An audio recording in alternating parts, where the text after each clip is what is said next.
Semangat pagi dan salam sejahtera untuk kita semua. Pada kesempatan kali ini, kita akan mengawali perjalanan memahami sejarah kebudayaan Indonesia melalui sudut pandang bahasa, khususnya dengan menelusuri kajian sejarah bahasa Indonesia. Bahasa, seperti yang kita ketahui, bukan sekadar alat komunikasi, melainkan cerminan identitas, sejarah, dan budaya suatu bangsa. Sejarah bahasa Indonesia adalah saksi dari proses panjang interaksi sosial, pengaruh budaya, serta perjuangan menuju kemerdekaan dan persatuan di Nusantara. Sebagai bahasa yang berkembang dari bahasa Melayu, bahasa Indonesia telah melewati lintasan waktu yang penuh dinamika. Mulai dari interaksi awal dengan bangsa-bangsa lain di Asia Tenggara, kedatangan agama dan kebudayaan baru, hingga pengaruh kolonialisme yang panjang. Pada akhirnya, bahasa Indonesia memperoleh statusnya sebagai bahasa nasional pada tahun 1928 melalui Ikrar Sumpah Pemuda, momen penting yang merumuskan bahasa Indonesia sebagai simbol persatuan bangsa. Bersama saya Tovan Adinata, kita akan menjelajahi bagaimana bahasa Indonesia tidak hanya berkembang sebagai alat komunikasi, tetapi juga sebagai wujud jati diri yang menghubungkan beragam suku, budaya, dan kepercayaan di Nusantara. Kita akan membahas bagaimana bahasa ini berkembang, menyesuaikan diri dengan dinamika masyarakat, serta mengadopsi unsur-unsur asing tanpa kehilangan esensi lokalnya. 1. Politik bahasa dalam kolonialisme Belanda. Bahasa ini dapat berkembang jika digabungkan dengan bahasa-bahasa lain seperti Sunda, Jawa, dan Madura. Kombinasi tersebut akan menghasilkan banyak ekspresi yang lebih bermakna dan kuat. Demikian argumen yang pernah disampaikan oleh Nur Sultan Iskandar, seorang editor di Balai Pustaka. Namun, pemerintah kolonial Belanda saat itu menolak dan menekankan penggunaan Melayu standar. Ini menjadi salah satu perbedaan utama antara kolonialisme Belanda dan Inggris. Inggris, misalnya, menggunakan bahasa sebagai alat dominasi di India dan Afrika. Begitu pula dengan Perancis di daerah jajahannya. Sementara itu, Belanda mengambil langkah lebih jauh dengan mengembangkan bahasa Melayu yang seragam dan mengontrol narasi-narasi yang ditulis di dalamnya. Pada tahun 1901, seorang Belanda bernama Van Ophuijsen melakukan penelitian di Riau dan menetapkan standar bahasa Melayu tinggi sebagai bahasa resmi. Pada tahun 1908, Belanda mendirikan Komisi Bacaan Rakyat, yang kemudian menjadi Balai Pustaka pada tahun 1917. Tugas Balai Pustaka adalah mengendalikan narasi yang ditulis dalam bahasa Melayu, sebuah langkah penting dalam politik bahasa yang dijalankan oleh Belanda.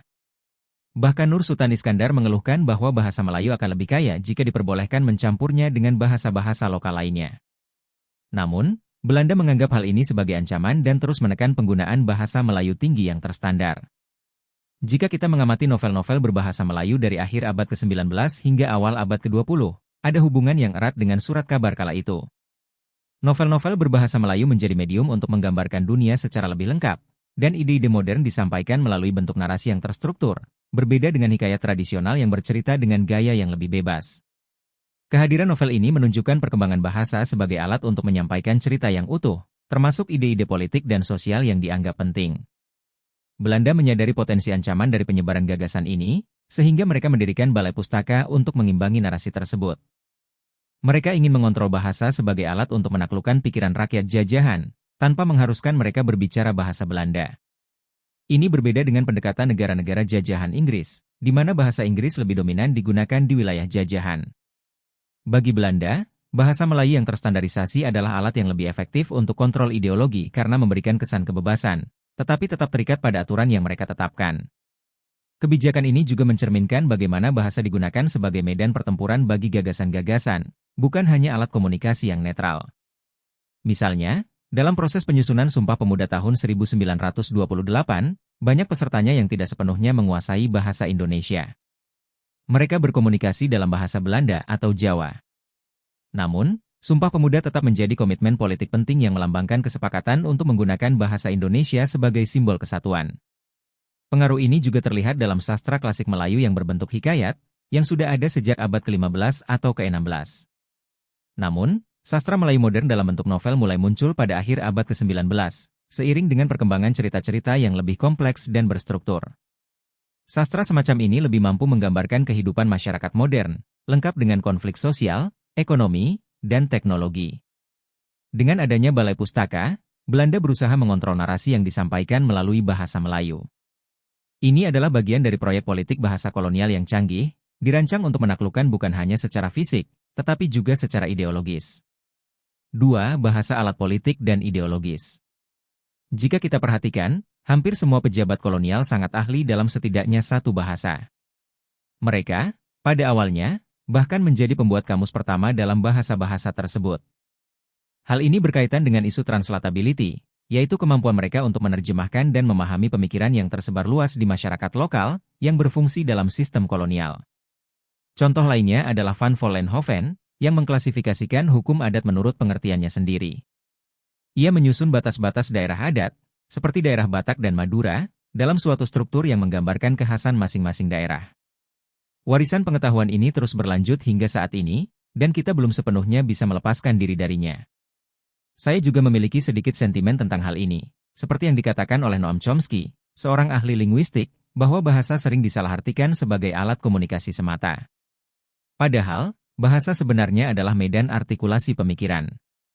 Orang yang menguasai bahasa, juga menguasai alam pikiran. Proyek kolonial, seperti Balai Pustaka, berperan dalam proses ini dan turut menjelaskan asal mula bahasa Indonesia. Di saat yang bersamaan, proyek kesusastraan yang dimulai dengan tema-tema sensasional mulai bergeser. Pada awal abad ke-20, tokoh-tokoh seperti Tirto Adisuryo dan Marco Kartodikromo mulai menulis karya yang berisi pemikiran politis, termasuk ide-ide persatuan. Hal ini turut berperan dalam kelahiran bahasa Indonesia sebagai simbol nasionalisme, terutama melalui media cetak yang berkembang pesat. Surat kabar, bahkan di kota-kota kecil, tumbuh bagaikan jamur di musim hujan, membentuk kesadaran nasional yang digambarkan Ben Anderson dalam konsep Imaginate Communities atau komunitas imajiner, di mana nasionalisme tumbuh melalui kapitalisme cetak. Sementara itu, di Belanda, muncul usaha untuk mengendalikan penyebaran media cetak ini. Mulai tahun 1924 hingga 1926, terjadi polemik di Belanda tentang larangan dan pemboikotan percetakan koran-koran Indonesia. Belanda menyadari bahwa melarang koran atau menangkap jurnalis justru memicu perlawanan. Sebaliknya, mereka lebih memilih untuk memblokir akses terhadap kertas dan percetakan, agar koran-koran tersebut tidak bisa terbit. Namun, sayangnya, sejarah peran penting bahasa Indonesia dalam Sumpah Pemuda seringkali dilupakan. Bahasa bukan sekadar alat komunikasi, melainkan medan pertarungan ide dan alat untuk mengekspresikan pemikiran kemerdekaan. Demikian pula, saat ini bahasa Indonesia dianggap sebagai cara untuk menunjukkan nasionalisme, meski masih banyak anggapan bahwa penggunaan bahasa asing akan mengurangi rasa nasionalisme. Padahal, bahasa adalah pilihan politik dan sosial yang dibuat secara sadar oleh para pendiri bangsa untuk menyatukan Indonesia. Profesor Mohtar Pabotingi pernah menulis bahwa bahasa membentuk bangsa, tetapi saya justru mengusulkan sebaliknya, bangsalah yang menentukan bahasa. Orang Indonesia memilih bahasa ini karena mampu mengekspresikan gagasan-gagasan penting yang membentuk bangsa Indonesia. Jika hanya bahasa yang menjadi dasar pembentukan bangsa, kita tidak akan membutuhkan ide nasionalisme dalam bahasa Indonesia. Bahasa terus berkembang, dan pengaruh bahasa lokal seharusnya dilihat sebagai kontribusi yang memperkaya bahasa Indonesia. Tantangan kita adalah untuk menyebarkan bahasa ini secara merata, agar setiap orang, termasuk mereka yang di daerah-daerah, dapat menggunakannya sebagai alat untuk berargumen dan merumuskan ide.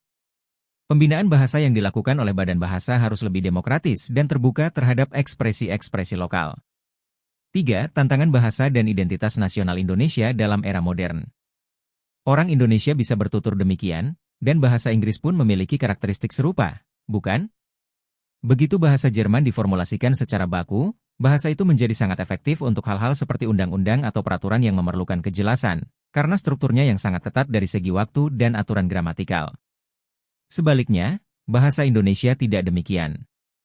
Pertanyaannya adalah, dalam dunia yang saling terhubung ini, apakah bahasa seperti bahasa Indonesia dapat bersaing jika ditempatkan sebagai alat kompetisi? Sebab bahasa-bahasa lain, seperti bahasa Jerman misalnya, punya struktur yang sangat ketat dan jelas. Bagi saya, ini adalah diskusi besar. Jika kita menelusuri sejarah bahasa Jerman, kita bisa melihat pengaruh kompleks dari bahasa Latin, termasuk konjugasi kata kerja yang sesuai dengan masing-masing persona.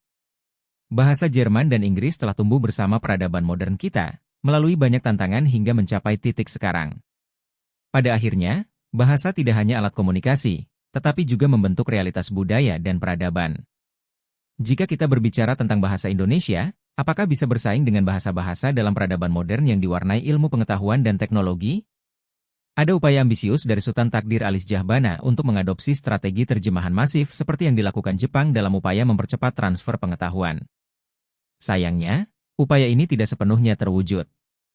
Namun, Peradaban modern juga menunjukkan keterbatasan yang terlihat sepanjang abad ke-20, termasuk dalam dampak lingkungan yang serius, peperangan, dan sistem politik yang gagal. Banyak masalah yang dihasilkan dari paradigma modernitas ini, dengan segala keberjarakannya dari alam. Maka, dalam hal ini, adakah cara yang lebih baik bagi Indonesia untuk memahami kompleksitasnya sendiri tanpa terbatas pada pandangan Barat? Indonesia adalah negara kepulauan, dan bukan hanya sekadar gugusan pulau-pulau. Sebenarnya, cara pandang yang kontinental perlu diubah.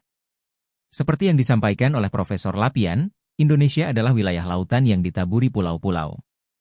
Laut seharusnya dipandang sebagai bagian integral, bukan pemisah. Seberapa jauh kita memahami dan memanfaatkan potensi lautan kita, baik dari segi ekonomi maupun sosial? Sayangnya, hal ini masih belum terlihat jelas dalam dokumen perencanaan pembangunan kita. Pengetahuan kita tentang Indonesia sendiri masih sangat terbatas. Masih banyak bagian dari Indonesia yang kurang dikenal, seperti Sulawesi bagian timur atau kepulauan lain. Maka, tidak mengherankan jika pergerakan kita masih lambat, bahkan setelah 79 tahun merdeka. Pengetahuan kita yang berbasis sistem pengetahuan modern dari peradaban Barat seringkali kurang relevan untuk memotret keragaman yang dimiliki Indonesia. Kita perlu memberi perhatian lebih pada pengetahuan lokal atau vernakular. Misalnya, kita memiliki pengetahuan tentang pertanian yang berakar pada ekosistem lokal. Ini adalah bagian penting dari repositori pengetahuan kita, dan sudah ada upaya dari Kementerian Kebudayaan untuk mendokumentasikan pengetahuan ini. Sastra juga memainkan peran besar. Namun, kita berada dalam era media audiovisual dan digital yang sangat berpengaruh. Kita harus mampu merespons perkembangan ini. Sastra Indonesia memiliki potensi, tetapi perlu didukung oleh literatur yang kuat untuk merepresentasikan keragaman pengalaman dan identitas Indonesia. Di masa depan, saya kira anak-anak Indonesia perlu belajar literatur, baik verbal maupun tertulis, untuk memahami kompleksitas dan mengapresiasi keragaman. Sebab seringkali, manifestasi lokal dianggap bertentangan dengan isu kesatuan nasional. Di sisi lain, kita juga perlu menyaring mana dari tradisi lokal yang dapat berkontribusi pada kemajuan ilmu pengetahuan. Kita harus membedakan antara kearifan lokal yang memiliki efek ilmiah dan nilai ekonomi, dan yang mungkin belum terbukti secara ilmiah. Jadi, sebagai titik tolak, baik pengetahuan vernakular maupun ilmu modern perlu keluar dari batas-batas masing-masing agar dapat berkembang secara sinergis. Semoga dengan mengkaji sejarah bahasa Indonesia, kita tidak hanya memahami perannya dalam konteks kebudayaan, tetapi juga mendapatkan wawasan tentang bagaimana bahasa ini terus mempengaruhi dan membentuk perjalanan bangsa. Selamat mengikuti kuliah, dan semoga diskusi kita hari ini bisa memperkaya pemahaman kita tentang sejarah kebudayaan Indonesia melalui perspektif bahasa. Baiklah, kawan-kawan sekalian, tibalah kita di penghujung kajian hari ini yang membahas kajian sejarah bahasa Indonesia dalam konteks kebudayaan Indonesia. Melalui paparan kita tadi, kita telah melihat bahwa bahasa Indonesia bukan hanya sebuah alat komunikasi, tetapi juga sebuah manifestasi dari identitas, semangat persatuan, dan cerminan perjalanan sejarah bangsa kita. Bahasa Indonesia, yang lahir dari bahasa Melayu dan diperkaya oleh pengaruh berbagai budaya dunia, telah menjadi saksi dari pertemuan budaya, interaksi sosial, hingga perjuangan kemerdekaan bangsa ini. Lebih dari sekadar sarana komunikasi, bahasa ini menjadi jembatan bagi berbagai suku, agama, dan latar belakang sosial di Nusantara, mempererat kebersamaan dalam keragaman. Sebagai penutup, mari kita pahami bahwa memelihara dan mempelajari bahasa Indonesia bukan hanya soal mempertahankan warisan leluhur, tetapi juga tentang menjaga semangat persatuan dan keutuhan bangsa. Dengan mengenal sejarah bahasa Indonesia, kita dapat lebih menghargai peran bahasa dalam menghubungkan masa lalu, masa kini, dan masa depan kita sebagai satu bangsa. Terima kasih atas perhatian dan partisipasi aktif kalian semua dalam kajian ini. Semoga pengetahuan yang kita peroleh hari ini dapat memperkaya perspektif kita dalam memahami sejarah dan kebudayaan Indonesia melalui bahasa. Sampai jumpa di pertemuan berikutnya, dan tetaplah semangat dalam perjalanan akademik kita.